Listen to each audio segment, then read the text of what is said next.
حضرت ابو اللیث رحمۃ اللہ علیہ فرماتے ہیں ساتوں آسمان پر اللہ تعالیٰ کے ایسے فرشتے ہیں کہ پیدا ہونے سے لے کر قیامت تک سجدہ میں رہیں گے، اللہ کے خوف سے وہ کانپ رہے ہیں۔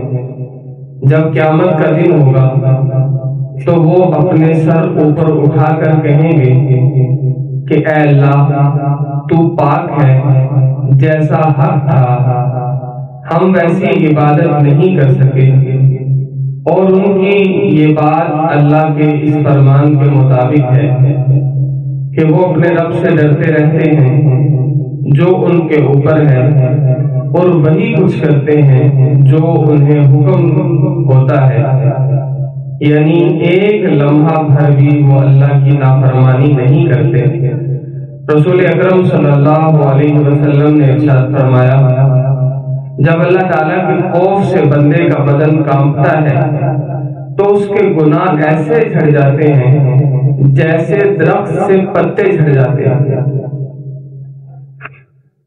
حضور نبی کریم صلی اللہ علیہ وسلم ایک اور جگہ ارشاد فرماتے ہیں کہ اللہ تعالیٰ فرماتا ہے کہ میں اپنے کسی بندے پر دو خوف جمع نہیں کروں گا، یعنی کہ نہ دو خوف ہوں گے اور نہ دو امن۔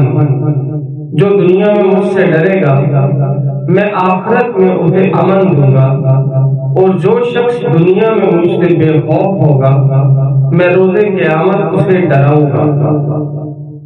اور اللہ تعالیٰ نے قرآن مجید میں ارشاد فرمایا ہے تو تم لوگوں سے نہ ڈرو اور مجھ سے ڈرو۔ ایک دوسری آیت میں فرمایا تم ان سے نہ ڈرو اور مجھ سے ڈرو اگر تم مومن ہو۔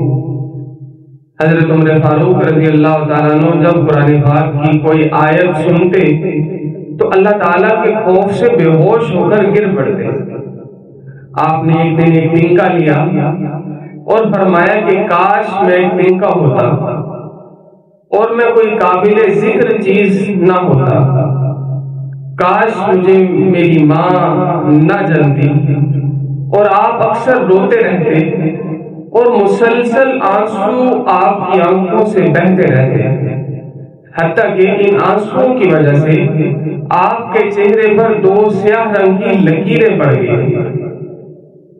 اللہ کریم ہمیں حضور نبی کریم صلی اللہ علیہ وسلم کی صحیح معنوں میں اتباع کی توفیق عطا فرمائے، اور اللہ کی ویسی عبادت کرنے کی توفیق دے جیسا اس کا حق ہے۔ وآخر دعوانا ان الحمد للہ رب العالمین۔